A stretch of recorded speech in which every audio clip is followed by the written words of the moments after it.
I wanted to make sure what you said. So you said 567 is more common for polycythemia, but since GI and CNS occur first, look at those symptoms first, but then you're more than likely going to get skin infection later on, because it's mostly from 567 and not one from 4. Right?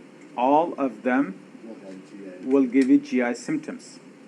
The thing with 5, 6, 7 steps, the decarboxylase step and the oxidase steps is it involves skin eruption on top of everything else. Right. Yeah, those are the only steps where the skin is involved. Yeah? The only steps in the whole side-aid reactions where skins will be involved as a symptom, when skin eruption will occur, is decarboxylase step, if that's deficient, or the oxidase step, when the oxidase enzyme is deficient. If the enzyme before that or after, no. There's no skin involvement. Does it make sense? Right, so with people who have polycythemia, they're more than likely going to have skin infection later on. No. No. If porphyria, it's an enzyme deficiency. Enzyme deficiency, you have it for life. There's no cure for it. What are you going to do? Gene therapy hasn't reached the level where you can replace a gene with a healthy gene yet. So as long as you protect yourself from sun, you won't have those rashes. But if you go in the sun and you expose yourself, you will develop a rash or skin blisters, yeah. Because that's why you said 5, 6, 7 is common. Not common. They're the only one where skin is involved. I'm not understanding your question. Speak up so everybody can hear you. Nina, help him. There's no like, hey, skin has to No, occur. not sequence, no, the enzymes are deficient. I thought you said that 5, 6, 7 were more common. So regardless No, of- they're not common. Okay, that's Yeah. what I thought they said. Okay? That- So what he's asking, which enzyme deficiency is more common in the population? No. The 5, 6 are not more common. okay. Dehydratase is more common in population overall. Okay? And then second is decarboxylase. But at the end, all of them are so rare that I think maybe the ratio of the people, the frequency of this disease in U.S. population may be 1 in 100,000 or something like that. So it's very rare. Yeah? Okay. So you know how to make heme, right? Heme synthesis is important. It's a very important concept. Why is it important? Because there are porphyrias associated with deficiency, any of those enzymes. Okay? And then you should know the mechanism. You should know the at least first, second, and last enzyme reaction. You must know those. Make sure you know the ALA synthetase, enzyme deficiency, or that reaction. Make sure you know the dehydratase reaction. Make sure you know the ferrochelatase reaction. Very critical. Okay? When you talk about lead poisoning, again, we'll come back to this cycle. Okay? When you talk about, for example, alcohol toxicity, we'll come back to this reaction. So make sure you know those reactions, at least. Now, also, since heme is toxic, you see heme is synthesized within red blood cells, correct? Heme is synthesized within red blood cells. So it's never actually leaking outside. It cannot leak outside of the RBCs because it's locked in within the hemoglobin. So as long as the RBC is viable, it's functional, it's intact, no problem. Even though heme is toxic, but it's only toxic when it leaks into plasma. Heme is only toxic when it leaks to plasma because it's insoluble. Heme is insoluble. Globin is soluble. So then the issue comes, how about hemolysis? If RBC is just a bag, a bubble filled with hemoglobin, when it bursts, obviously all the hemoglobin is leaked into plasma. Whether it's in the extravascular or intravascular hemolysis, don't matter. Even in the spleen, when hemolysis occurs, of course, then heme is released into plasma. Because even in the spleen, RBCs don't go outside of blood vessels. They still stay within the endothelium of spleen. Okay, remember that when we drew the picture, right? As if the blood vessels were on each side, there were macrophages. So when macrophages attack them, still they're within the endothelium. They're not outside of blood vessels, the macrophages, okay? They coat the line of the blood vessel on the inside.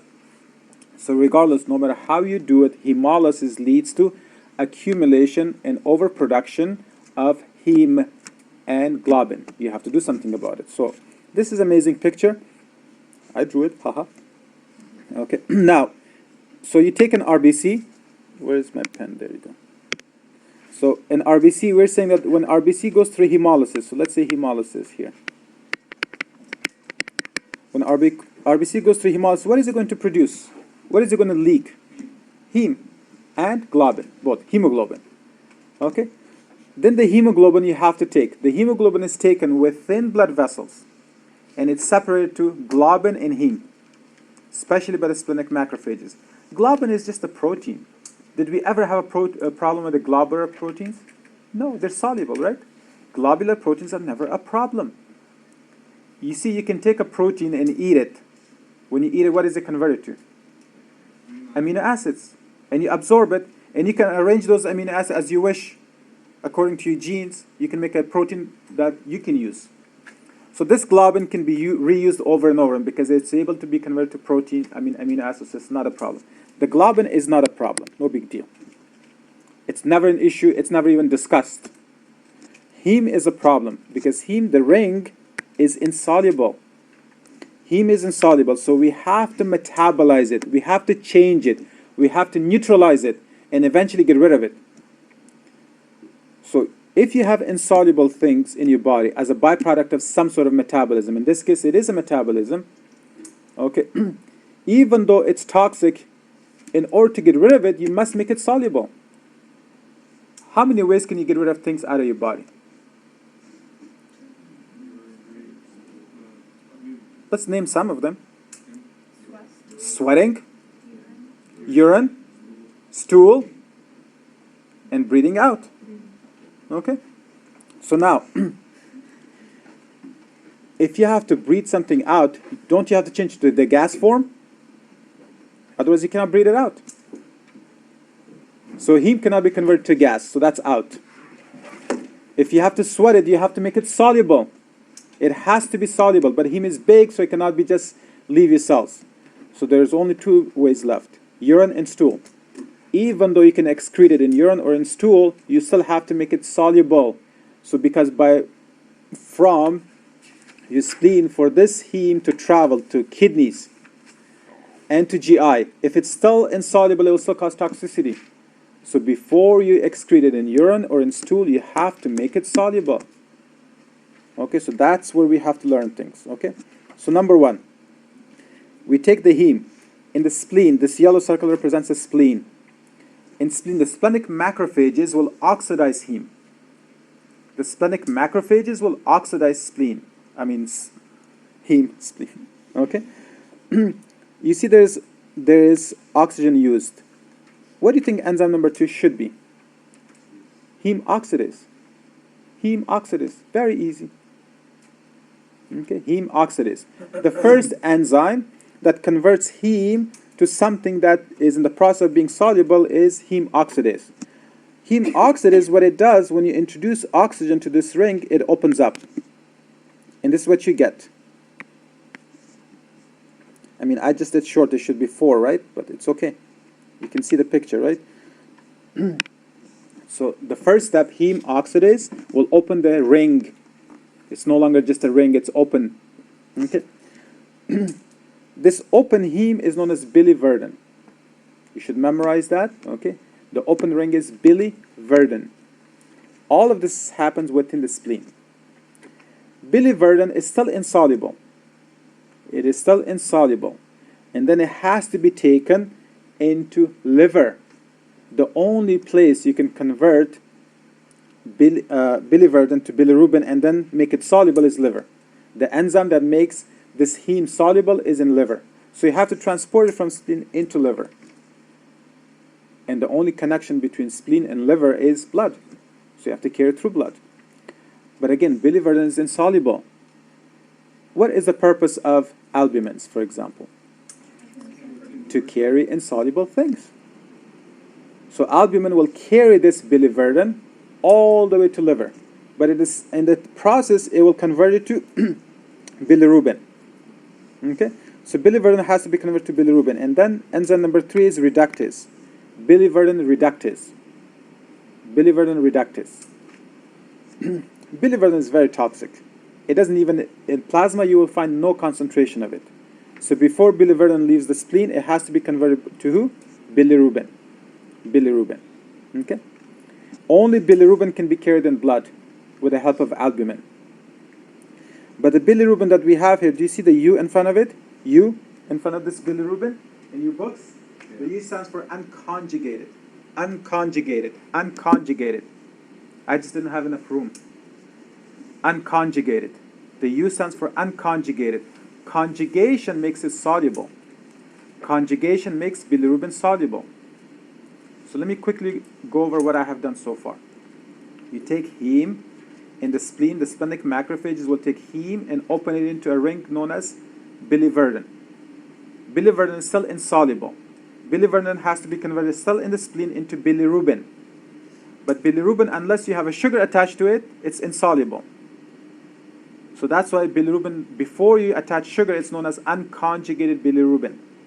Unconjugated bilirubin. Conjugation means bringing things together, fusing things together, attaching things together. Okay? So biliverdin, unconjugated bilirubin, they're both insoluble. So they have to be carried by who? By albumin. Another question I could ask is, what is the most important form of heme in plasma? What are you going to say? I mean, I'm not going to say directly like that. I'll give you a scenario, and then I say, which form would you find in plasma primarily? Unconjugated. Okay? Before it reaches the liver. Okay? Unconjugated. All right. So then it comes to liver. In liver, you attach sugar. You see, this is a sugar molecule. That's conjugation. Now, the enzyme should be known as what? Conjugase? Sure, but it has a different name. UDP, glucuronyl transferase. UDP, glucuronyl transferase. You see, it takes UDP, glucuronate, and adds to it. UDP, glucuronyl transferase. It transfers UDP, glucuronate, into bilirubin, unconjugated bilirubin. When you attach it, sugar is soluble. So it makes bilirubin as well soluble. And that's known as conjugated bilirubin. It has C, right? Yeah, there you go. It has a C right in front of it. You don't have to write that. I just do it to save space. Now, unconjugated bilirubin is also known as indirect bilirubin. Conjugated is also known as direct bilirubin. Okay, so you should know the names. Conjugated bilirubin is also known by a different name, direct bilirubin. Unconjugated, also known as indirect bilirubin. The total concentration of bilirubin, I think, in plasma is about 1.2. 0.8 is conjugated and 0.4 is unconjugated, something like that. You don't have to memorize them, but it's a good thing to know because then you don't have to start looking for it on the exam. And the exam you'll be given lab values. So you have to click and see it. Okay. Now, once we have conjugated bilirubin, then this bilirubin can be actually excreted in stool. You see, liver, everything from liver goes where? In bile. Liver makes bile. And you remember bile duct? So if I were to draw this liver, let's say here, and then those of you who know some anatomy, you have the duodenum coming like that, right? So here is the liver. And you have the small intestine part of small intestine known as duodenum. And bile duct from liver will come and empty where? Into the duodenum. So what is bile made of? Bile is made of cholesterol esters, bilirubin, and bile salts. So bilirubin becomes part of what? Bile. So therefore, this bilirubin, the conjugated bilirubin, is excreted where? Eventually in stool. And that's where the stool gets its brown color from. So bilirubin gives stool the brown color. What if you cannot conjugate a bilirubin? Is there something you can use to identify it? Pale stool. Pale stool. Unless you think, you know what, I'm going to be, I will be a surgeon, so I don't have to deal with stool. Sure. I mean, if you're a family physician or if you're an internist, you can ask your lab technician to check it out, or you have to do it yourself, because you guys all will take an oath, right, to serve humanity. So you shouldn't worry about that. Don't they normally make nurses do the job?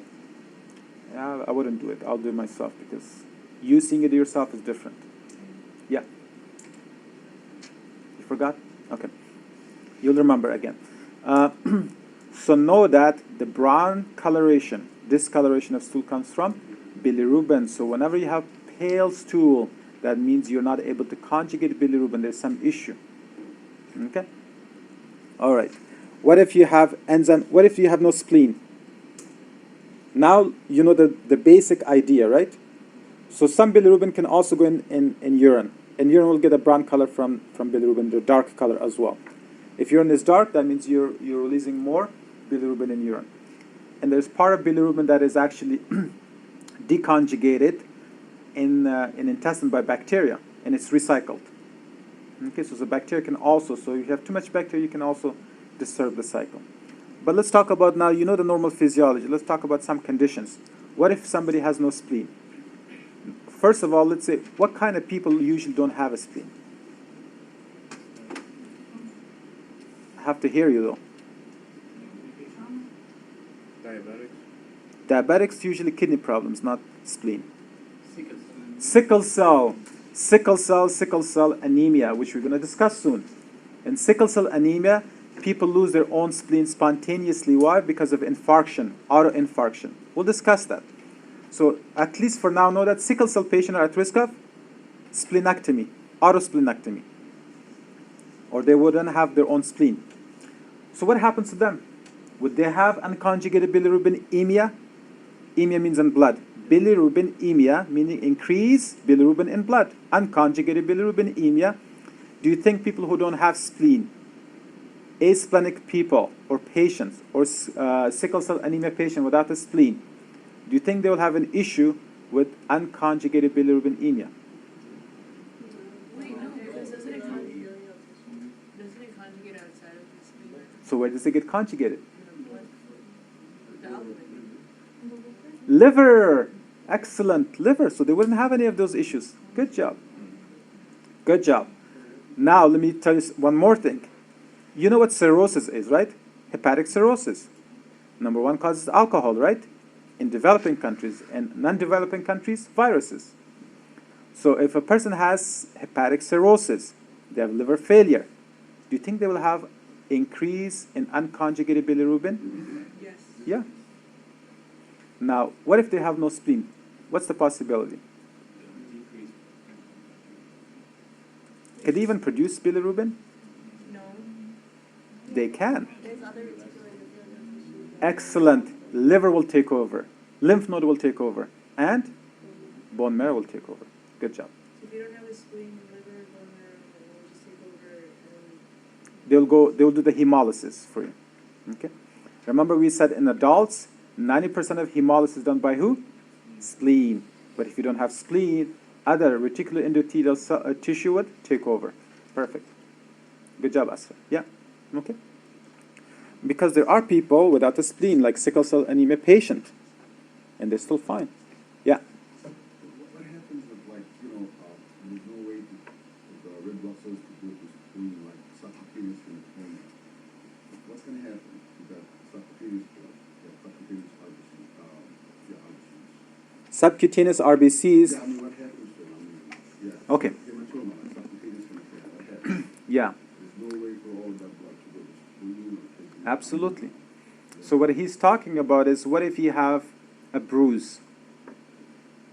And essentially, okay, bruise is an old hematoma in a sense.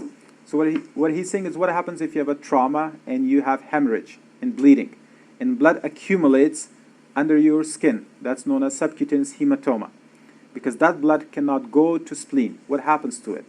Well, of course, the RBCs will be lysed, the hemoglobin will be released, and then the skin macrophages will do the job. And as a result, you will have discoloration of your skin. You know that initially it is what? Red, then it becomes dark, yellowish, purplish, and so forth. So, okay? Especially when you go in the sun, it will change. Okay? All right. Okay, so without spleen, you can still have hemolysis. I just want to make sure you understand. Okay. Without liver, you have a lot of problems. You will have unconjugated bilirubinemia. Okay. So that's if people are are alcoholic, or they have hepatitis C infection, they have cirrhosis, or they have liver cancer, things like that. What if there are genetic deficiency in the enzyme UDP glucuronate transferase? What will happen then? They're unconjugated. So they will have congenital or hereditary unconjugated bilirubinemia. And there are two diseases. Write them down. Okay? Those of you who took GI, do you remember those diseases? When you have a deficiency of UDP glucuronate transferase. It starts with a G. Gilbert and Crigler-Najjar. C's got it.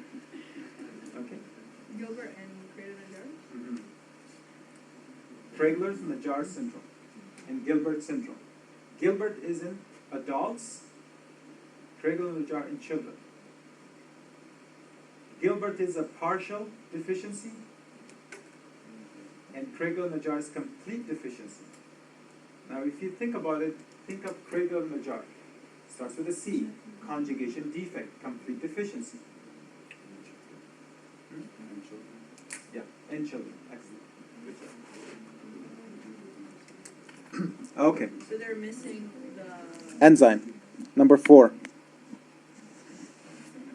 And it's autosomal recessive. You inherit the enzyme in autosomal recessive fashion.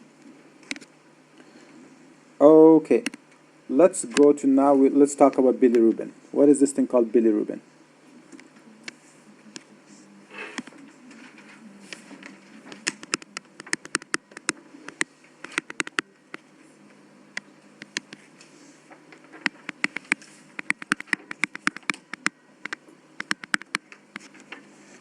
Okay, first thing, where is unconjugated bilirubin produced? Plasma. Spleen plasma. Okay, good. Where's conjugated bilirubin produced? Liver. That's one difference, okay? Which one is soluble? Conjugated, soluble, unconjugated, insoluble. Okay. The problem with insoluble things are, if something is not soluble, you know when we use the term soluble, insoluble, what does it mean really? What is our reference then? Soluble in what? Water. When you use the term soluble, we're thinking about water only. So if something is soluble in water, it's insoluble in lipids. It's insoluble by default, right? If something is soluble in water, it's insoluble in fat or lipids or oil. And vice versa. And vice versa. So unconjugated bilirubin. You see the brain, the blood vessels in the brain are insulated. Capillaries in the brain are insulated. They are insulated compared to other capillaries because the brain is very sensitive. Only those substances that can cross the blood-brain barrier will get you high and happy and so and sad and whatever. So now, unconjugated bilirubin is soluble in lipids, so it can actually go into brain. Conjugated bilirubin cannot diffuse into brain. So things that are soluble in water, they cannot go to brain so easily. When you talk about blood-brain barrier, what are we talking about? There's a barrier between blood vessels and brain tissue. The membranes of blood vessels are made of what? Phospholipids. So that means anything that's soluble in lipids can actually easily cross through. And it has to be small enough. So unconjugated bilirubin can cross blood-brain barrier and therefore cause brain defects, especially in children. Kernicterus is correct. Okay? K-E-R-N-I, kernic, and C-N-T-R-U-S, kernicterus. Okay? So unconjugated bilirubin is much, much more toxic. Number 1, it's insoluble. Number 2, it's toxic to the brain. In adults, the brains are developed, so it's okay a little bit, but in children, it can cause mental retardation. It can cause a lot of issues. Okay? The diseases of that we usually will discuss in GI, but I will just want to make sure you understand. So conjugated bilirubin is what gives urine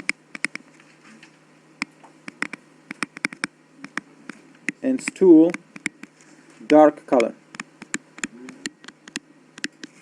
Huh? Yeah.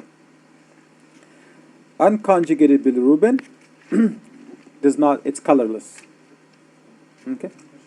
But if you have accumulation of I think I know what you're thinking. If unconjugated bilirubin accumulates in the blood, before it's secreted into urine, it is converted to urobilinogen. Then it can go, then it will give, again, brown, dark color. Yeah. How does the conjugated get into your... If there's a block. Okay, very good. Very good question. Now let's talk, I will talk about something that will answer your question, and I want to talk about it regardless. When you have accumulation of bilirubin in blood, what would you call that condition? Billy and Rubin got together and they met in blood and created a state of bilirubinemia. Okay? So you can have unconjugated bilirubinemia and you can have conjugated. Okay? But you don't use the term hypo and hyper. Okay? Because if it's bilirubinemia, that means it's abnormal. Okay? Okay. When bilirubin accumulates in skin, what happens to your skin? Yellow. Turns yellow and gives you jaundice. Anything else? Itching, pruritus, especially unconjugated. Because when the sun hits it, you know, in unconjugated bilirubinemia, sunlight or this light is a solution. So when children are born with unconjugated bilirubinemia, you put them under light. Jaundice will go away. Have you heard of something known as physiological jaundice? Okay. What is that? Which is normal, right? The first 10 days of birth, the liver is not mature yet, right? Babies, when they're born first, the first 10 days or the first 2 weeks, during that time, the liver is not mature yet. To do what? To conjugate bilirubin. So obviously children, newborns should have physiological jaundice because the liver is not mature enough to conjugate bilirubin and get rid of it. So that's why, you know, if you go to neonatal care and so forth, they will always put babies under light to resolve that issue. But if there's a newborn, the mom brings it to you guys and asks you questions, so I'm like, you know, come in 2 weeks, you'll be okay. All right? So the question, if I ask you, just if a baby within the first 2 weeks of life have jaundice, and I say, what would you do? Nothing. Okay? The most you will do is put him on sunlight or this light. Okay, so jaundice. Jaundice and pruritus is usually caused by this, but pruritus primarily by unconjugated bilirubinemia. Conjugated doesn't give you pruritus that much. Now, we can have jaundice in different ways. Quickly, I'll go over this. We can have pre-hepatic, right? That's hepatic. Pre-hepatic, and you can have hepatic, and then you can have post-hepatic. Hepatic jaundice.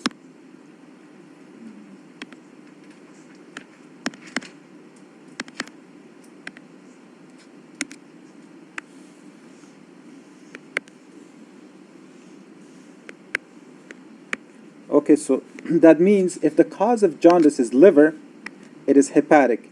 If the cause of jaundice is something before the liver, it's pre-hepatic. If the cause of jaundice is something after liver, it is post-hepatic. Okay. Where do you produce bilirubin? In spleen. So anything in blood vessels. And before the liver is blood vessels, right? So spleen and blood vessels. So anything that happens in blood vessels is known as pre-hepatic. What happens in blood vessels? Hemolytic anemia. Absolutely correct. So hemolytic anemia will always give you pre-hepatic jaundice. Okay? How could that be? You're saying, well, my liver is healthy. Isn't liver doing its job? Of course it is. But if the capacity of a liver is to conjugate 1,000 bilirubins, and then you give them 1 million, what happens? Something has to accumulate now, because it cannot conjugate at the same rate. It's overwhelmed. When you have hemolysis, such a big deal hemolysis, there's a lot of it, and then you have so much bilirubin that the liver cannot conjugate at the same rate, of course you will have accumulation of unconjugated bilirubinemia. So usually, pre-hepatic bilirubinemia is usually unconjugated. Usually. Or pre-hepatic jaundice is usually caused by unconjugated bilirubinemia. Pre-hepatic jaundice is usually caused by unconjugated bilirubinemia. And the underlying cause of that bilirubinemia is what? Hemolytic anemia. Okay? Hemolytic anemia leads to unconjugated bilirubinemia. Unconjugated bilirubinemia leads to what? Jaundice. Good? Okay. So that's the most important cause is hemolytic anemia. Okay, second thing. What if there's something defective within the liver? Maybe you don't have the enzyme. Now, if you don't have the enzyme, you will have genetic or inherited bilirubinemia, and that will still be unconjugated. So you can have hepatic can do both. So let me do this. Prehepatic was always unconjugated. Most of the time, you know. Posthepatic is always, oh, come on, my pen. What did I do?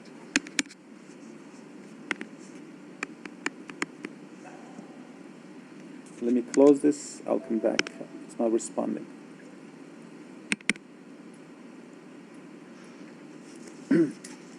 Okay, so prehepatic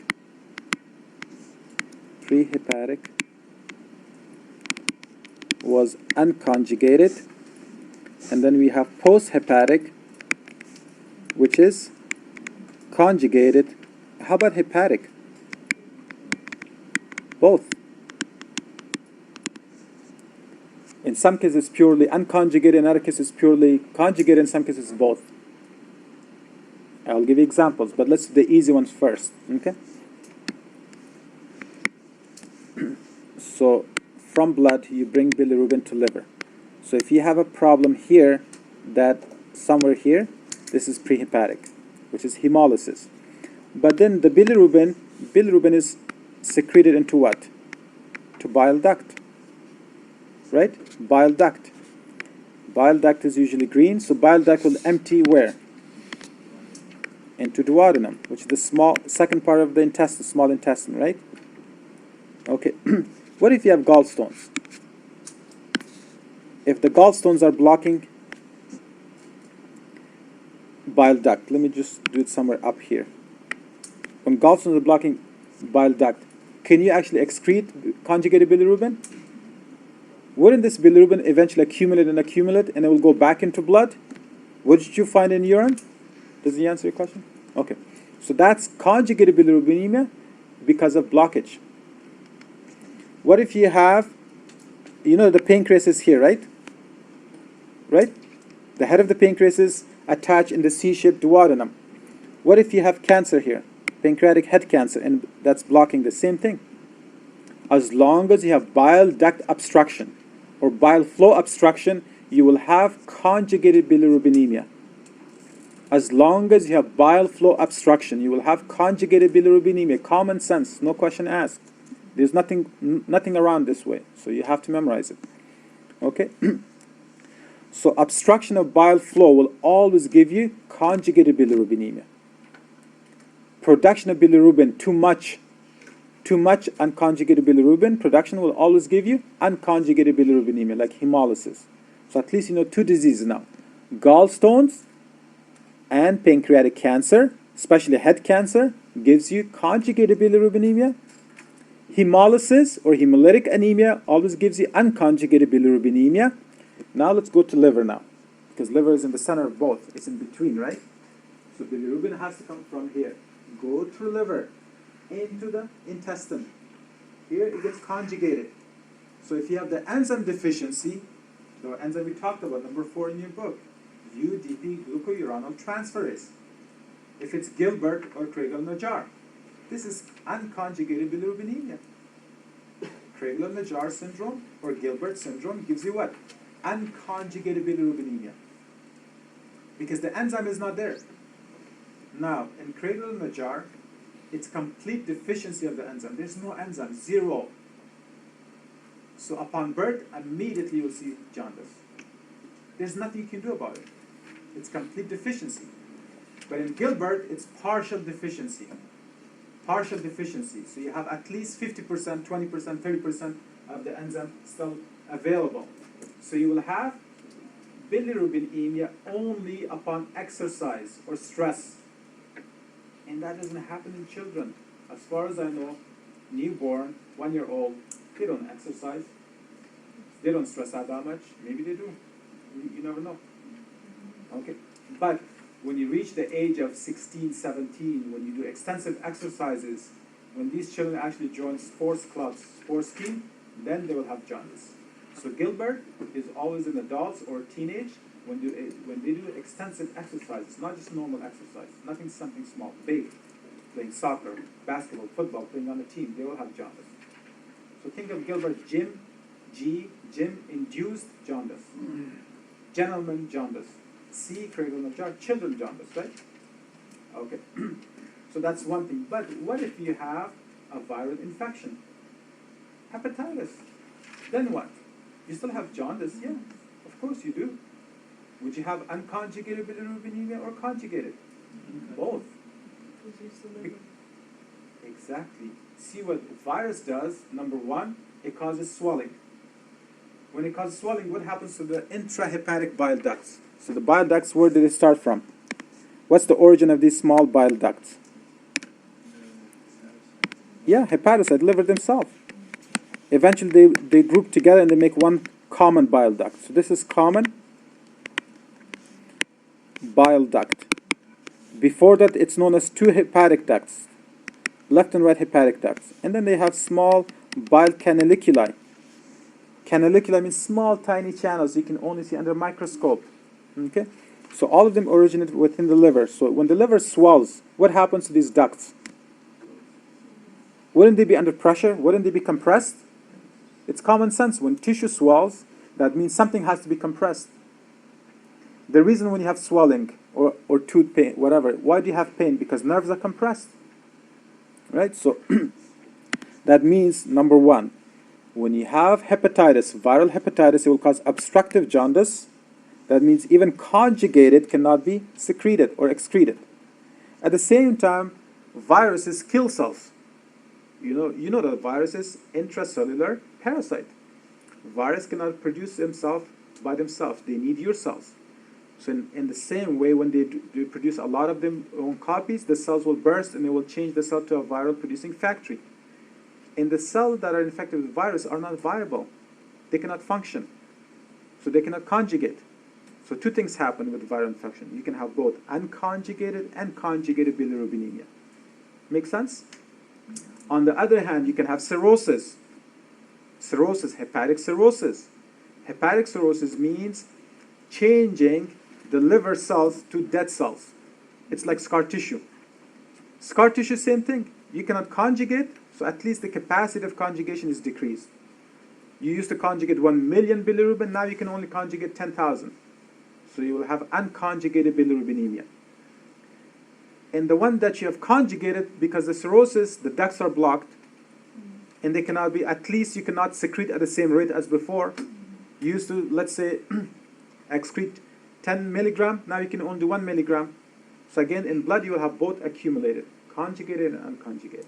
Okay? So liver depends. Once you understand the diseases of liver, then this will become easier. So it's not your job right now. What do you need to do today? As long as you know the breakdown product of heme is bilirubin. As long as you know the breakdown product of heme is what? Bilirubin. That's the first thing. And then you need to know how is heme converted to bilirubin, the biochemistry of it. Oh yeah, so Asra asked me, this is all biochemistry. You might not find this in physiology book. Look in the biochemistry book. All this information, so read the biochemistry book for this. Okay? All these pathways and cycles are where? In the biochemistry book. So you need to know the enzyme responsible for converting heme to bilirubin. And you need to know what's unconjugated and what's conjugated. And you need to know what's the consequences. Why is such a bad thing when you have too much bilirubin accumulating under your skin, in the brain, in other tissue, in blood, and so forth? Okay? In stool, in urine, and so forth. That's what will help you. Okay? But jaundice is such a diverse symptom that many conditions can give you jaundice. Many things can give you bilirubinemia. So, okay. What time is it? 10:12. Wow, we must have taken a long, long break last time, right? Okay. Any questions about heme synthesis and heme breakdown? Remember, heme synthesis occurs where? In bone marrow within RBCs that are erythroblast. Heme breakdown occurs where? In spleen and liver. Okay? Completely different things. The product of heme breakdown is bilirubin. It could be conjugated or unconjugated. Regardless which one it is, they both gives you jaundice. Okay? But with unconjugated, you will have no problem with stool. With unconjugated bilirubin, sorry, you will have light stool, dark urine. Okay? Okay. I'm going to repeat all of this when we talk about each anemias. Okay? Do you guys need a break or are you okay? Let's finish the function of heme. Okay? The function of hemoglobin. I don't know how long we took a break for. I feel like we just started like 30 minutes ago. Okay, that's what I'm saying. An hour ago we started the class? So we still have half an hour. Okay. Function of hemoglobin. Okay. Hemoglobin function. The function of hemoglobin is simply to carry oxygen. But the way it carries oxygen depends on its structure. Okay? Now hemoglobin can exist in two forms. Taut and relaxed. Okay? You can say it closed or stressed. That's what taut means. And relaxed. Relaxed means open in this case. So hemoglobin usually go between these two states. Okay? Taut and relaxed. How many subunits does each hemoglobin have?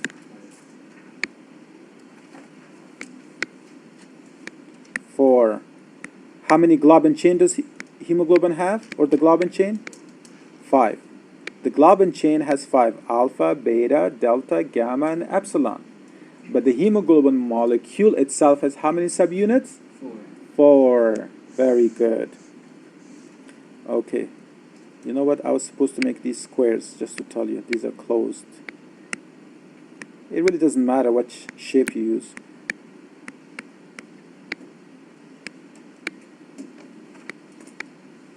As long as we understand the concept. The idea here is hemoglobin has 4 subunits. Let's say this is hemoglobin A1, adult hemoglobin. What are the globin chain? What is the genotype of adult hemoglobin? A1. Okay, so let's say this is alpha, alpha, beta, beta. Very good. Okay, there's heme within each one of them, right? Each globin chain would have a heme. Let me tell you this. The location where oxygen has to be attached, I'll color it red. This is where oxygen will be attached in each.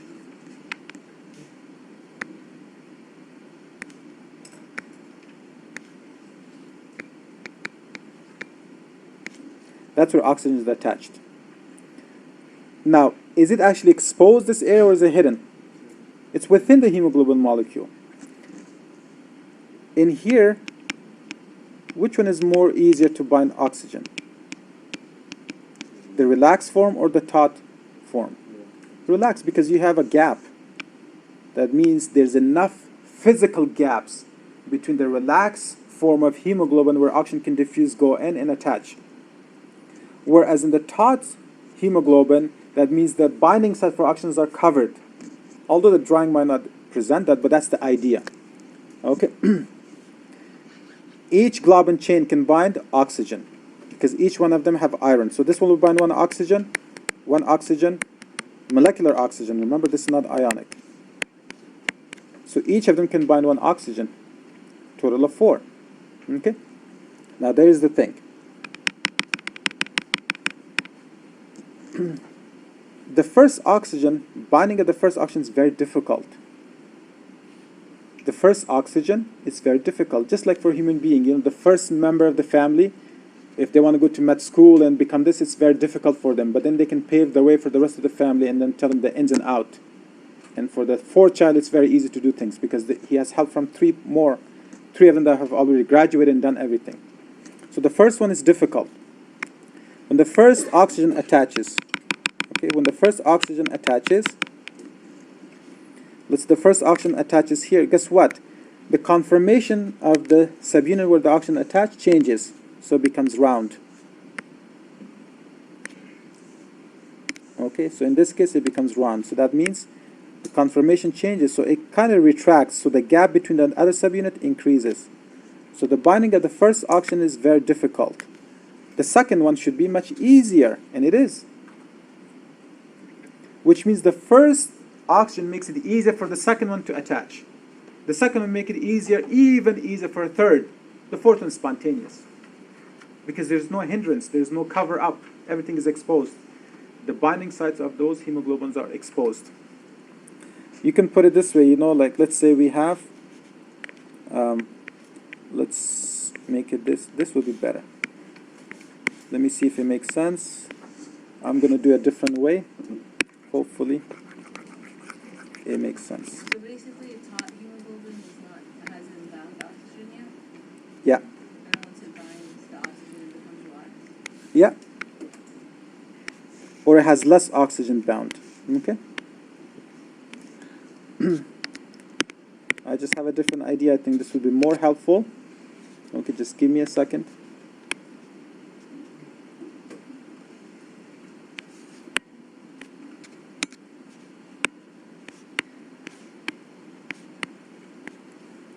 Okay, so look at this.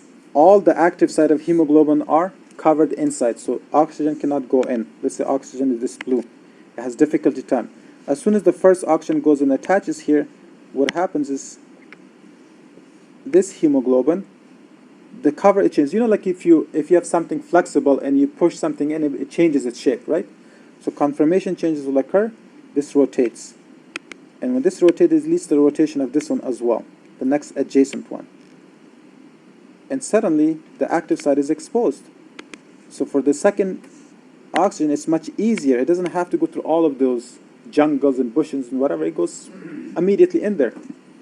When this attaches, guess what? The third one gets rotated, and the second and the fourth one also gets rotated a little bit.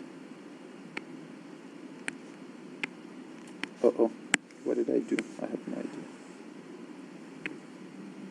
So now it's exposed, so that means the next oxygens can bind much easier, the next few. And if the three of them, the fourth one is spontaneous. The term that's used for this is positive cooperativity.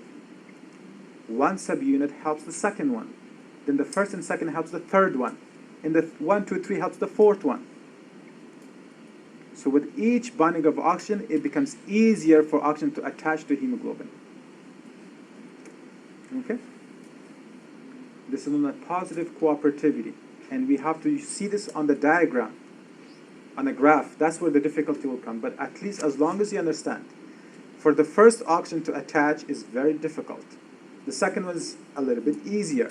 Third one is much easier. Fourth one is very easy, which means the first one helps the second. The first and second one helps the third. And then 1, 2, 3 helps the fourth.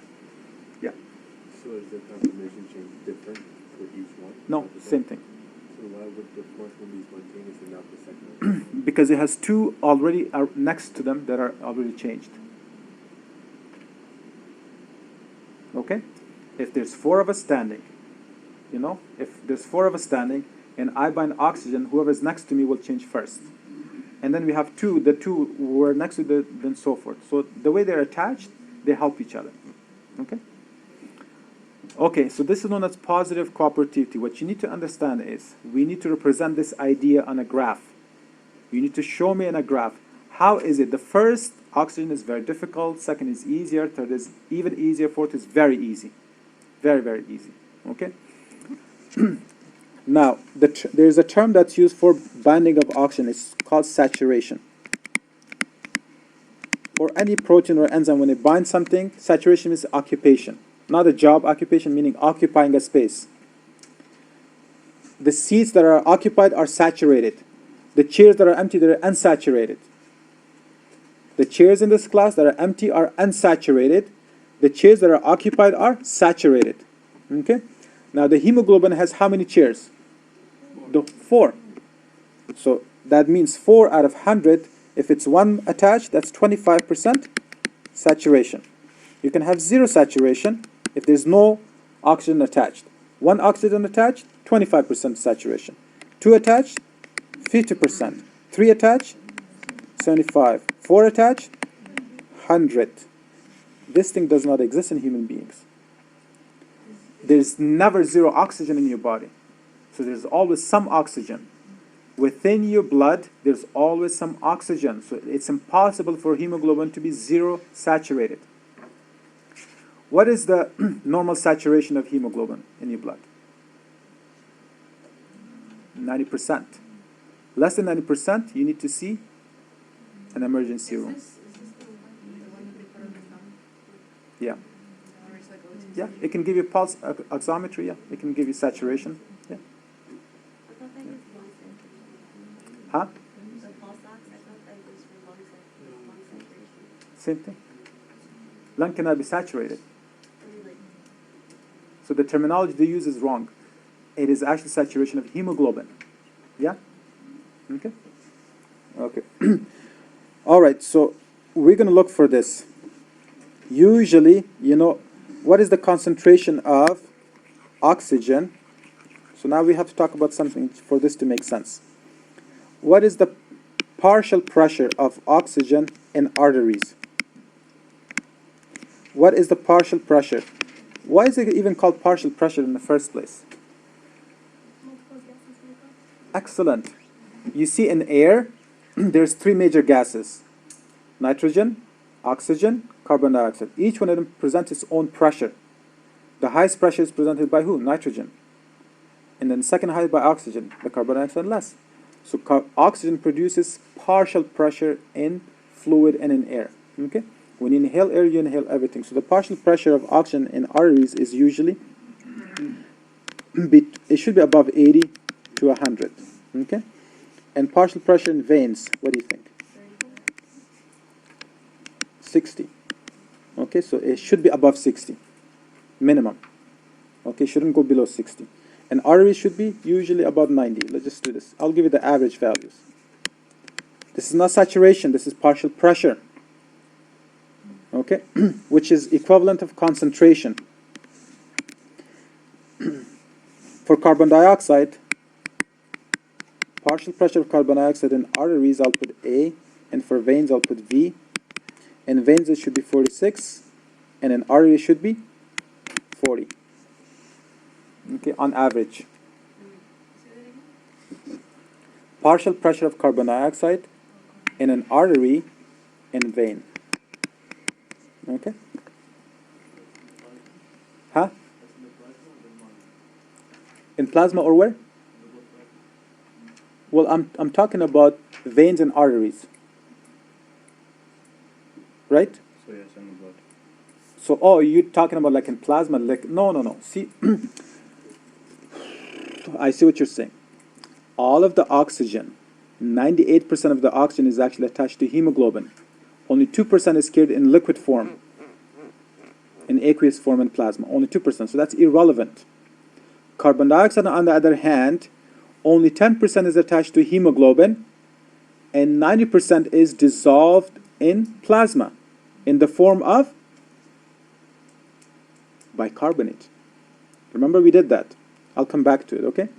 So if you're confused, just wait a little bit. He's asking a question ahead. So, okay, so it doesn't matter. So overall, we're talking about whether it's within RBCs or whether it is in aqueous. So this is what we're talking. The partial pressure overall, average pressure of oxygen in arteries and veins is different. What is the margin difference between these two? 30. There's a huge margin. What's the margin of difference between carbon dioxide, vein and artery? 6. So that's why you can tolerate oxygen at different levels. And it's important. But carbon dioxide you cannot tolerate. Slight changes in carbon dioxide, you have to have faster breathing rate. Your respiration should increase. You should hyperventilate. But with oxygen, you can tolerate. That's why when you're going to higher altitude on top of a mountain, when there's less pressure, you're still okay.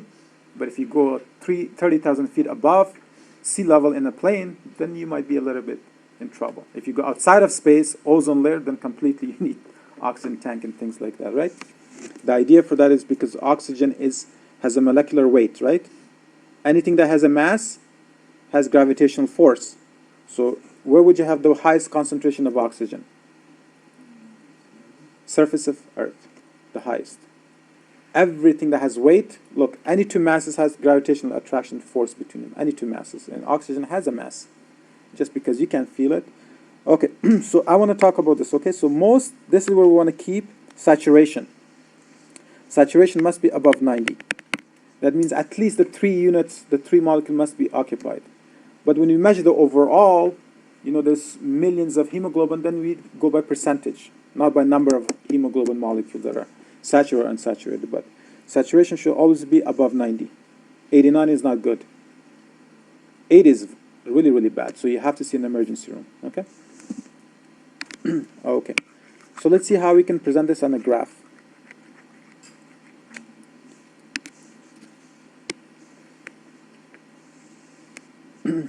So on the y-axis, we're going to put the dependent variable. What is a dependent or independent variable? We still have to do biostatistics, right? In this course sometime. But anyhow, what are the difference between dependent or independent variable? It's self-explanatory. The dependent depends on who? Independent. Okay? For example, if I say, how fast are you going? Does speed depend on time or time on speed? Speed depends on time, not the time. Time will not change. Your speed can change over time, but time will not change because if you speed or this, unless you're traveling in terms of saving time. That's not what we're talking about in terms of velocity, no. So here is partial pressure of oxygen in millimeters of mercury. Okay, that's on the x-axis, which is always there. But saturation depends on what? How much oxygen do you have? If you have a lot, more RBCs will be saturated. If you have less, less will be saturated. It doesn't work if you have more saturation, suddenly you're going to get more oxygen. No, no, no. Saturation depends on concentration, right? Okay. So percent saturation or percent sat. So we can have 100%, we can have 50%, we can have 25%, and we can have 75%. Okay? Now the minimum oxygen required for saturation, partial saturation will be about 20. So that means in veins that there is the least oxygen, usually all veins should have about 20 to 30 to 40% oxygen. So usually they have about 60. Okay? So we'll put here, let's put 30. 25 millimeters of mercury of partial pressure of oxygen. At this level, 25%. So look, the first one is very difficult, right? Nothing changes. And then when we reach 20, a little bit changes. Okay? And then when you bind the second one, 50%. And you bind the third one, 75%. And you bind 100%, nothing will change because all the seats are taken. If there's only 4 hemoglobin and all of them are saturated, can you bind more oxygen? No. Eventually the curve has to level. It has to become constant. There's no such thing as 120. If you only have 4 seats and all 4 seats are taken, you cannot say, okay, there's a 5th seat. There isn't. Okay. So 100% saturation. This curve is known as S curve or sigmoid curve. If you want to interpret this, look, how much pressure of oxygen do you need to bind at least 25%? About 30 millimeters of mercury. What pressure of oxygen do you need to saturate 50% of hemoglobin?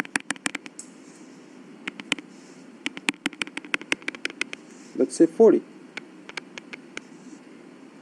Look, to saturate 25%, look at the difference between 0 and 25%.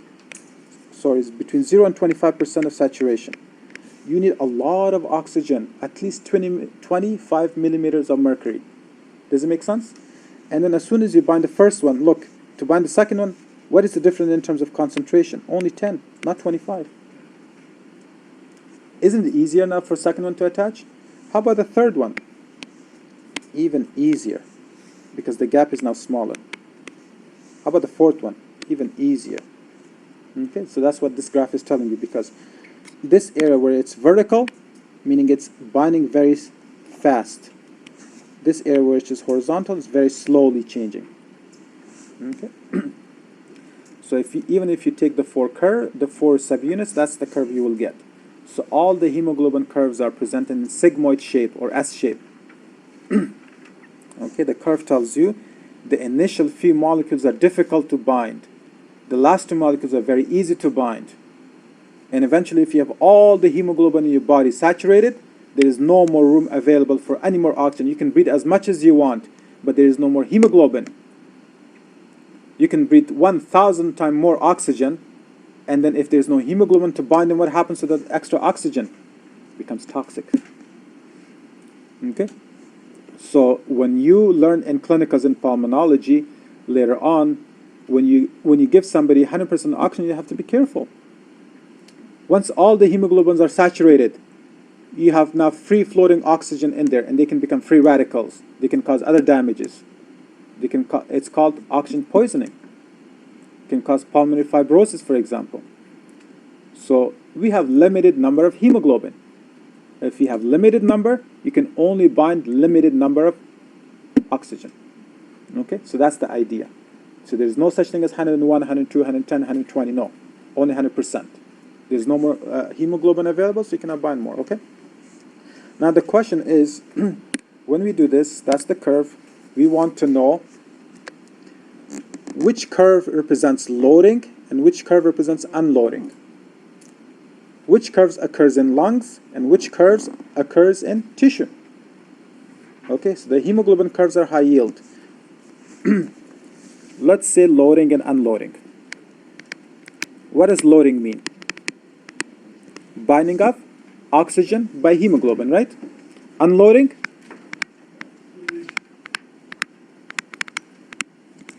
Unloading, you said releasing? Yeah. Okay, so let me write the R in capital. So I like what you said. Releasing.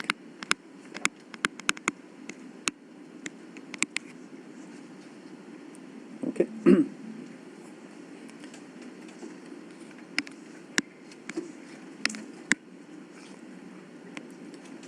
So hemoglobin has to load somewhere and unload somewhere else, correct? Where do you think it should load? In the lungs. In the lungs. Where do you think it should unload? Tissue. In the tissue. So there has to be factors helping hemoglobin in lungs to load and in tissue to do the opposite, right? Okay. Let's talk about something first. Partial pressure of oxygen. I'm going to write these things and you can help me with it, okay? How can I make this not right, or I don't know? Okay, so oxygen. Do you think concentration of oxygen should have an effect on loading and unloading? It should. Okay. Do you think carbon dioxide should? Yes. Yes.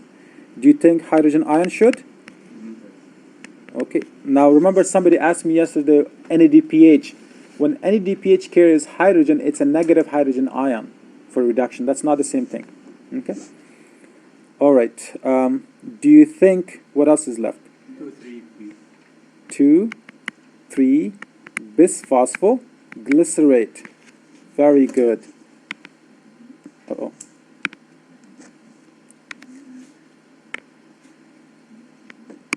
I need something to put on the screen so it doesn't senses my hand. Okay. How about altitude?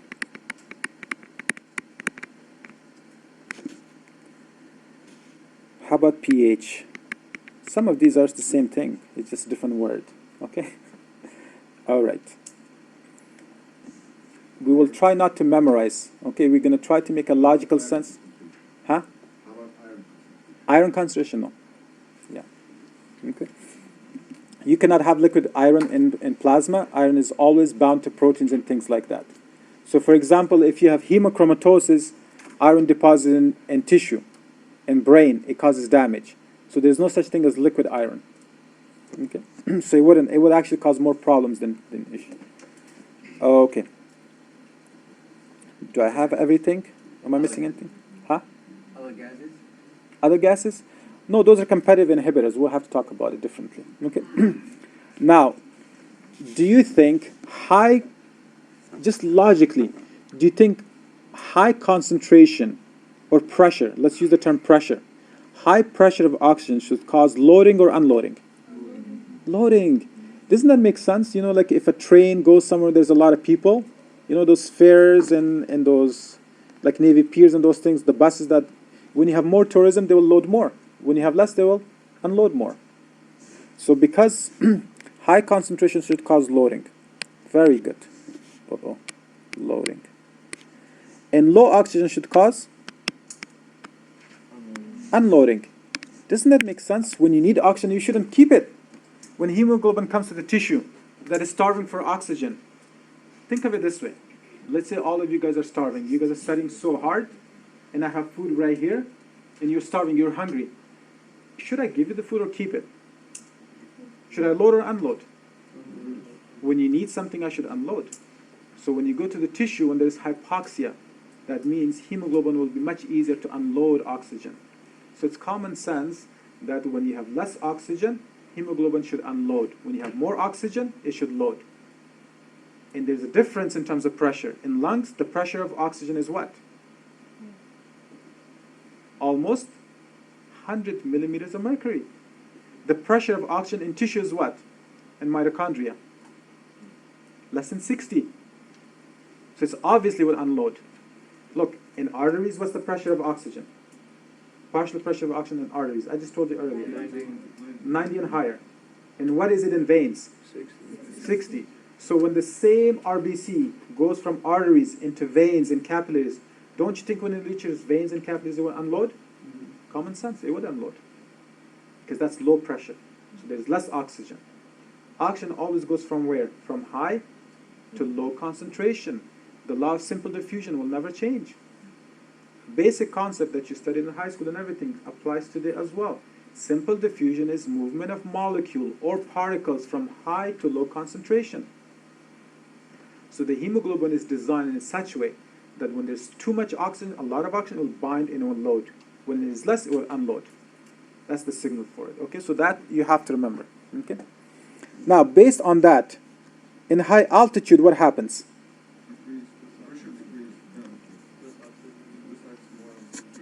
Yeah, so high altitude, so let's say this is, high altitude will cause unloading. Right? So, I shouldn't have this, but I'll talk about affinity later. I think I'll have to discuss this in affinity, but as long as you get an idea. So that means at higher altitude, can you bind a lot of oxygen? No. You release a lot more. So there's a problem. So how are you going to compensate for that? When you go on top of a mountain, you know, like the Kenyan athletes or Afghans, they don't have athletes, but they have the highest plateau on earth. When people train there, what happens to them? So they cannot bind oxygen at the same rate. People who are on the sea level, right? They can bind oxygen much faster and easier. People at higher altitude, their hemoglobin cannot bind oxygen, so the saturation drops. How could they improve that carrying of oxygen? Increase in RBCs, increase in heart rate, increase in breathing. So when you go to high altitude, you should hyperventilate immediately to resolve the problem. And then you should start making more hemoglobin, more RBCs to compensate for it even more. But if it still doesn't resolve, in 2 weeks, you will make more capillaries so that you have more roads to carry oxygen as well. Not only you're increasing the cars, hemoglobin, you have to even increase the roads in the streets. But if you go suddenly, you can get blind, because if you have capillaries that blocks your fovea and retina, you can get blind. So sometimes high altitude, sudden high altitude can cause blindness. Okay. All right. Do you understand the concept of high altitude?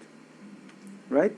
So because now hemoglobin saturation decreases at higher altitude. Why is that? Less oxygen. If there's less oxygen, wouldn't you have less saturation? Yeah.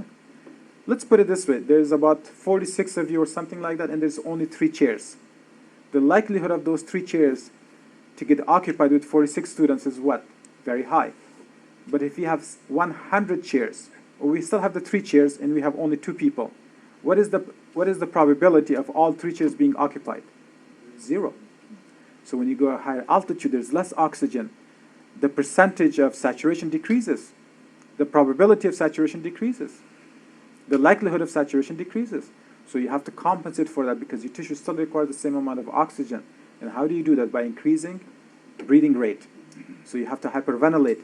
When you hyperventilate, what do? You take more and more oxygen, even though the percentage of oxygen in air is less. So you take more and more oxygen, number 1. Number 2, your heart rate has to increase. So you pump more and more. Circulation increases. Each RBC now, instead of being in 1 minute, and every 30 seconds can carry the oxygen over and over again. Okay? Plus, if that doesn't work, erythropoietin will increase. That means your kidney responds to what? Hypoxia. So erythropoietin production will increase. And when that increases, what will happen to bone marrow? Stem cells will switch to what? Myeloid. Myeloid. And myeloid will switch to what? Proerythral. Excellent. Done. And then interleukins will increase, and all B12, all those uptakes will increase. So you'll have more erythrocytes. When you have more erythrocytes, still it's not helping, then you're like, okay, there's a lot of cars, but there's traffic jam. Let's make more highways. So you'll have increase in blood vessels. Not major vessels, only capillaries. So angiogenesis will happen, heme synthesis will happen, RBC erythropoiesis will happen, all of those will happen. Hyperventilation. Okay, so some are acute, some are chronic. Yeah? Okay, how about carbon dioxide? When you have increased carbon dioxide, should it cause loading or unloading? Unloading. Why? Because you got to exchange the oxygen. Yeah, very good. So increased carbon dioxide. But I will tell you that you have to give me a better understanding more than that.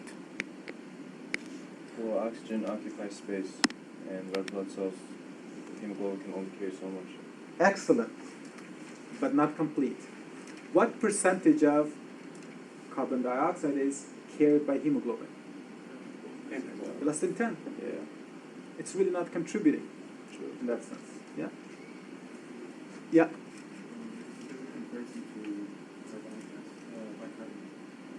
So what? There you go. Carbon dioxide is a source of what? Hydrogen ion. Hydrogen ion. Remember when the hydrogen ion was trapped and you had to kick out in exchange for chloride bicarbonate? Remember that? I'll come back to it. But anyhow, protons. Will increase or decrease proton cause? Decrease proton will cause what? Loading. Excellent. Excellent. Okay. Increased carbon dioxide will cause unloading. Sorry. Unloading. My bad. It kind of regulates both, so it will cause unloading and loading both. So that's not a good example, but I'll just leave it unloading for now. I'll explain this one, okay? This one I'll explain. It depends, because usually carbon dioxide doesn't stay in lung that long enough. As soon as it comes, you exhale it. Okay? But in tissue, it can accumulate. How about 2,3-BPG? Okay. You see this one? Let's keep this separate. Every product of metabolism, is oxygen product of metabolism? Yes. No. It's used. Oxygen is consumed. It's a reactant of metabolism. Look, every product of metabolism has to cause unloading. Every product of metabolism has to cause unloading. Why is that? So you can have more oxygen. When you have increased metabolism, don't you need more oxygen?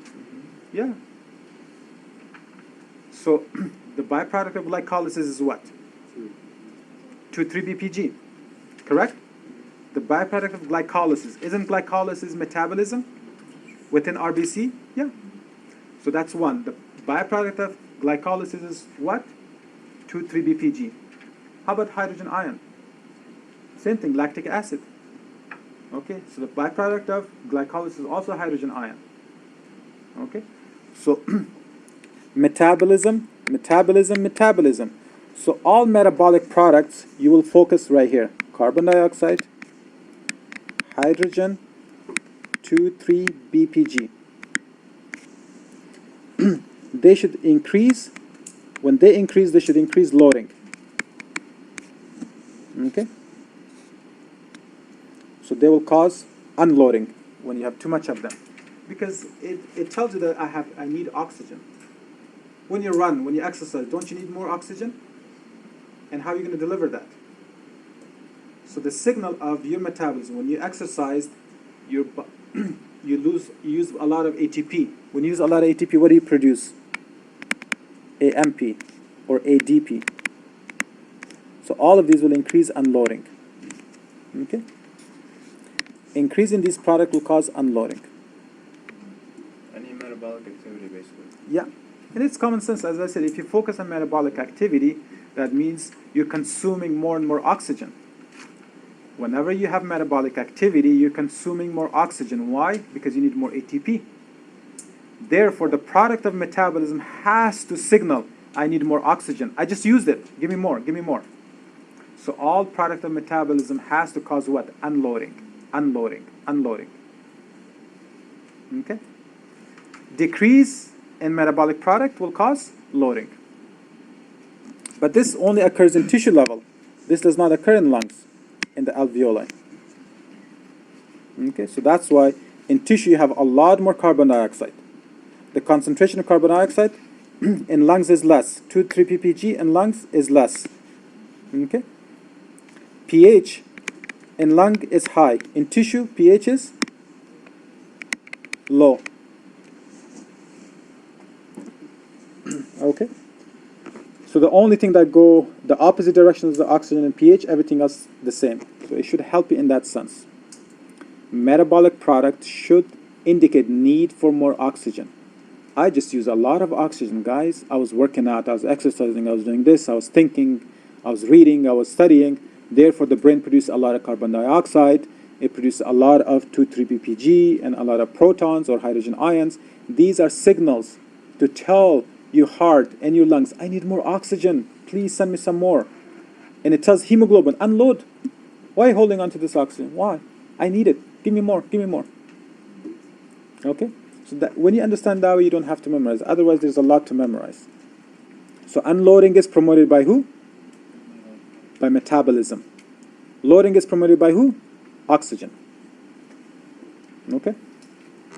Now, hyperventilation. Whether it promotes loading or unloading. So now let's look at it a different way. Because now it can become complicated. Because when I say hyperventilation, what does it really mean?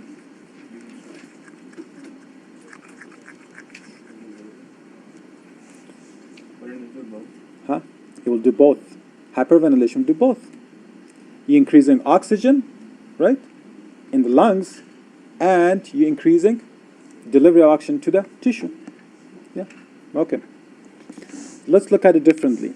If I have this curve, the hemoglobin curve,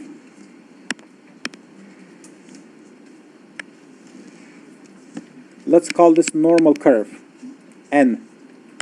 And let's call this, is this side left or right? This side. Left. And this side is right. Look at, releasing has to do right shift. Loading has to do left shift. Unbelievable. Wow, good memorization. Okay. So left shift means what? If the curve shifts from normal to left, what does it mean? You're loading more.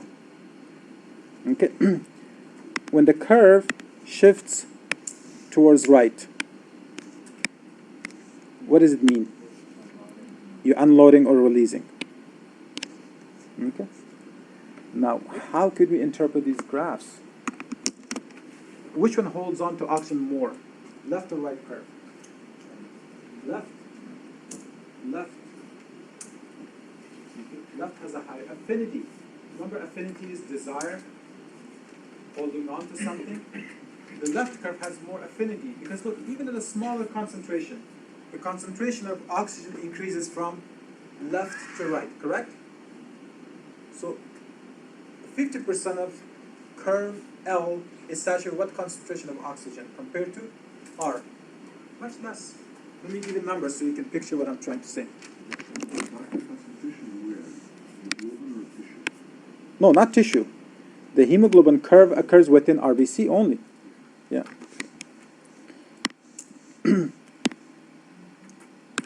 Okay. Now, look. This is 100%, 0%, 50%.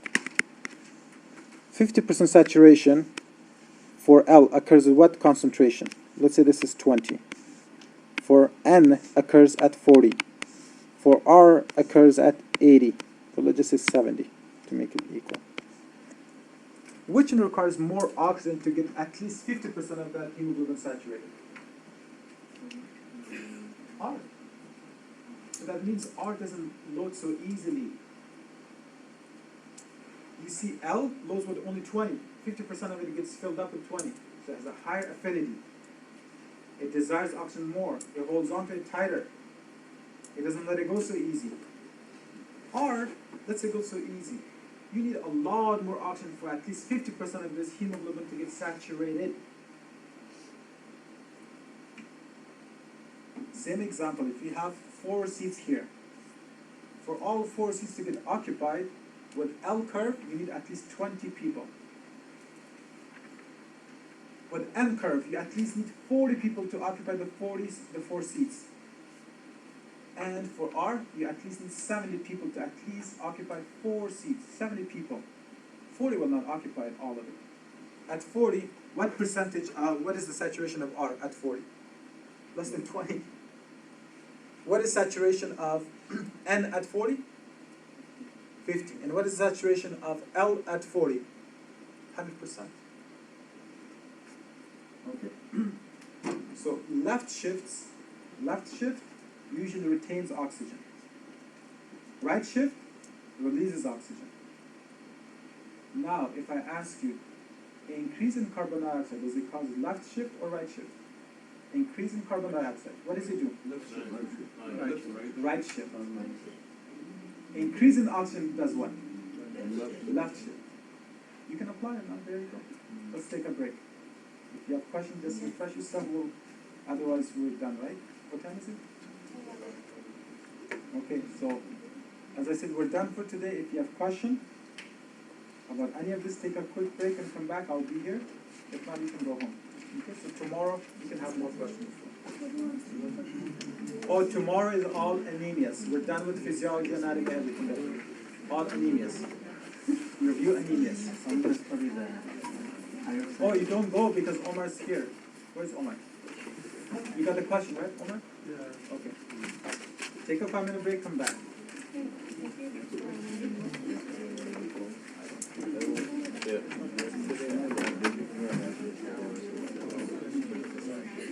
Everything that I probably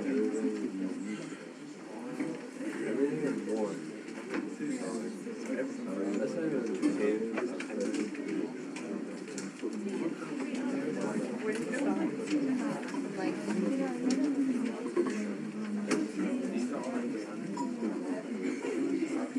Get your own book. Okay. So, if you remember Billy Rubin, let's quickly do this. I can do this with me. Just save me time.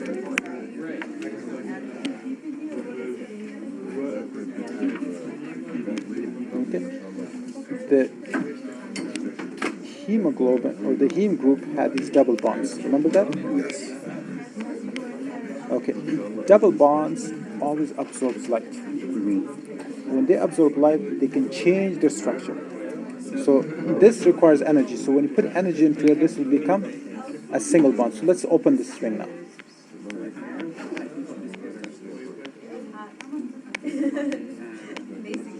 When you open this ring, this is what you get, right? So you will have these double bonds. Okay? When light hits it, it becomes single bond and will bind hydrogen or OH, and it becomes more soluble. That's what light does. The thing called rhodopsin in your eye, it exists between two forms. A trans form, maybe that will help.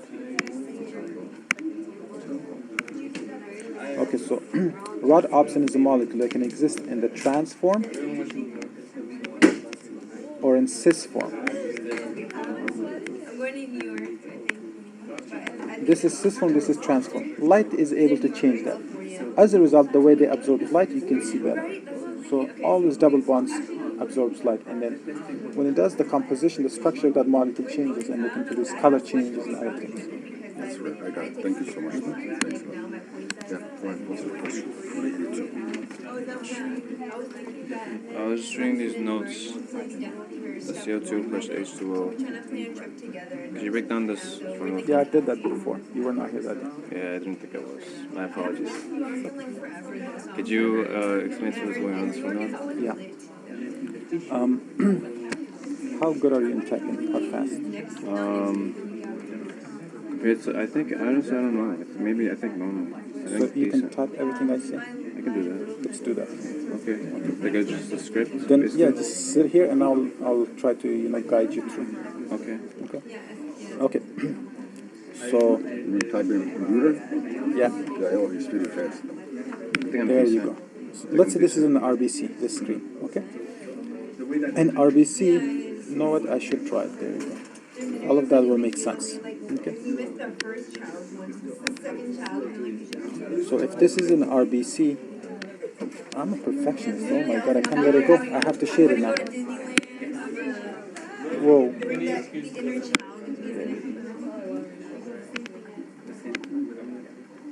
Okay, so that's an RBC, okay? RBC don't have mitochondria. Let's represent tissue by mitochondria. This is tissue. Okay? And here is, let's say, lungs. In lungs, what do you have? Oxygen. Alveoli, Alveoli, yes. right? So alveoli has a lot of oxygen. It comes in, right? And mitochondria will have a lot of what? CO2. Carbon dioxide, exactly. But that's where it's produced. Right. Okay? So when carbon dioxide is produced, you see carbon dioxide is the least in air, the most in Yes. mitochondria. Okay. And then the most, a little bit more, here's, so the least here. So as you go from mitochondria to RBC to blood to alveoli to air, the concentration of carbon dioxide decreases. Okay? So it makes sense, and carbon dioxide is very diffusible. It Right. doesn't need channel or anything. The most diffusible molecule ever. Much, much more than oxygen. 250 times more diffusible than oxygen. Carbon dioxide. Yeah. So as soon as mitochondria produce, it's going to leak out. Okay. Because in mitochondria, it's about 50 or about 55 or 60, the concentration of carbon dioxide, okay? And in the extracellular space, it's about 55. Within RBC, in the vein level, carbon dioxide is about 46. So obviously, we'll go from 60 to 46. So it's going to go in. It'll go in. Good? Once it goes in, or even on the membrane, it is combined with water. With the help of? This is all in the red blood cell? Yeah. So the H2O is not like the extra plasma surrounding... No, it could be used. Any H2O could be used. It doesn't matter. H2O can go in and out. Okay. So carbon dioxide is combined with water with the help of an enzyme known as carbonic anhydrase. Is this is not carbonic anhydrase, is it? No, that's bicarbonate. The enzyme is carbonic anhydrase. Go to the first page. Go to first page. You see that? Yeah, there you go. So follow that. That's what I'm... That's right Everything here. is there, yeah. Okay. Do you have carbon dioxide and water in there? Yes. Okay. Anhydrase. So carbonic anhydrase will combine these two and gives you bicarbonate and hydrogen ion. Yes. You see, you just converted carbon dioxide to what? To these two. This is right. Correct? Yes. CO, CO, CO2, CO3. The CO2 is in here. It's in here. Right. So this is exactly like carbon dioxide, but a different form of it. Okay, now, so this is what happens. Now, when you produce a lot of this, what happens to the pH of this? It decreases. Decrease, so it becomes more acidic, right? Yes. Especially even more. But now, at the same time, this RBC is coming. Okay, so this RBC is coming with a hemoglobin that's already attached to oxygen. Okay, because this RBC came from where? From lungs. So it has oxygen attached already. When it comes to tissue, in addition, you get carbon dioxide. Good. The next thing that happens is we want to do this. Hemoglobin, oxygen, and then we want to have hemoglobin. Okay. Second thing that happens is there is a pump, an exchanger. Okay? This pump, at the level of tissue, at tissue levels, takes bicarbonate out in exchange for chloride. Chloride is -1, bicarbonate is negative, nothing changes overall. Okay.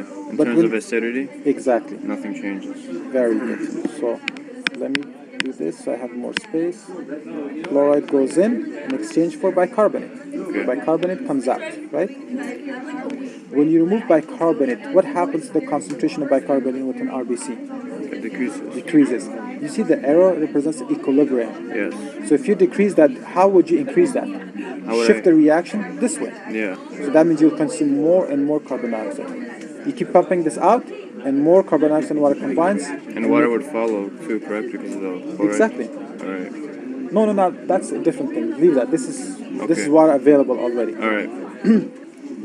Water will follow sodium and chloride, not just chloride. Okay. Okay? Yeah. So it's not that RBC is going to shrink. Okay. Okay? So carbon dioxide and water will combine to make more and more bicarbonate to restore, but you keep pumping it out. But you cannot pump out hydrogen. So what happens to hydrogen concentration within the RBC? It increases. Increases because it has nothing to couple with. Its true. partner is being kicked out. Right. So it's unpaired. Unpaired proton is available. It's free. Guess what? Hemoglobin has a much higher affinity for hydrogen than oxygen. Hemoglobin has a much higher affinity for hydrogen than oxygen. Okay?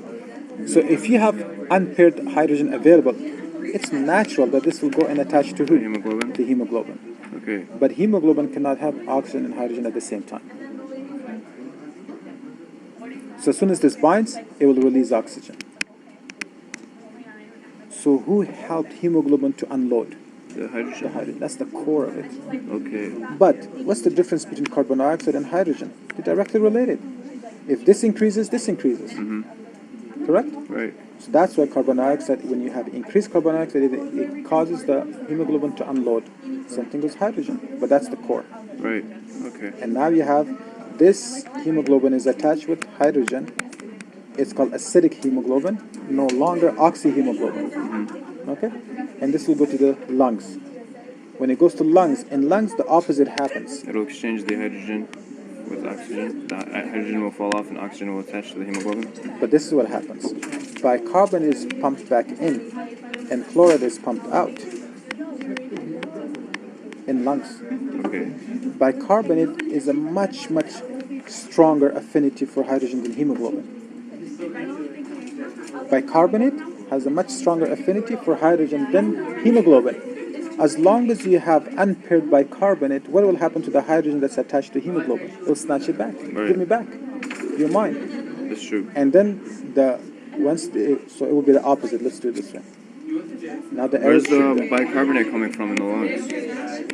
it's the same bicarbonate that was kicked out in plasma. Okay. Yeah. It travels with So the- 97% of carbon dioxide is carried in plasma in the form of bicarbonate. They said 90, but I would go as 97.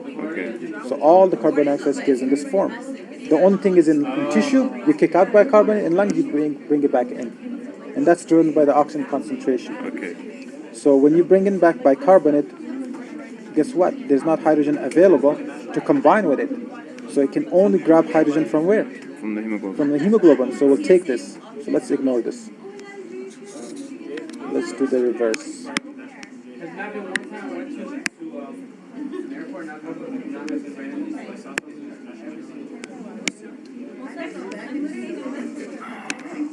So now you have bicarbonate available. Right. Bicarbonate will tell the hemoglobin, give me my hydrogen. The hydrogen will come back The hemoglobin. to hemoglobin. So when it comes back, what happens to the hemoglobin? It's no longer acidic hemoglobin, right? Right. It loses the hydrogen in this process. It loses the hydrogen. The hydrogen is removed. And then you only have a hemoglobin that has nothing attached. Right. This hemoglobin now can bind who? The CO2. Oxygen. This hemoglobin can now bind oxygen. Ah. So oxygen will come in attached. So it just loaded. Okay, yeah. But the hydrogen combined with bicarbonate, and what you got? Carbon dioxide, and you breathe it out. It's the same process, just Yeah. reversed. As long as you have these two pairs available, they will pair up to do what? To be converted to carbon dioxide and water. See, in tissue, hydrogen and bicarbonate cannot pair up. Why? Because you took bicarbonate out. Okay. Let me, okay, hold on. Let me just put it this way.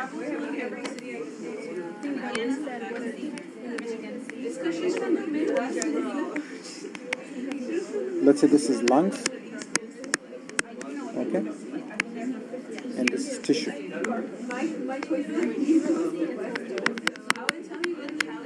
Good?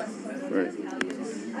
See, in tissue, water plus carbon dioxide combine to give you hydrogen and bicarbonate. But bicarbonate is kicked out. It's pushed out of the cell, so it's not there. So hydrogen has nothing to pair up with. So obviously they're available to pair with who? Hemoglobin. With hemoglobin. But in lungs, you bring bicarbonate back in. And it takes it from hemoglobin. No, not bicarbonate. So bicarbonate is brought from the plasma. Okay.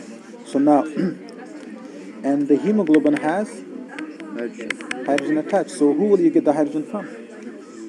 Because he's much stronger than hemoglobin, so it will snatch it. Yeah. It will snatch it, and these two will combine to make water and carbon dioxide. But this is, then it can diffuse out, and you breathe it out. That makes more sense. Okay, thank you. Good? Yeah, that's understand better. Thank you. No problem. Huh? No, it's okay. Do you have the answers and everything? The answer? Yeah. No, in your head. Yeah, so give them a quiz, let them tell you and discuss them. That's all. So I have to stand up here and answer? Yeah? I didn't, Did you type it? no. Maybe next time? No, you have to type it. I have to give it now? Yeah, because that's the idea. Hey. My face is already breaking up with me.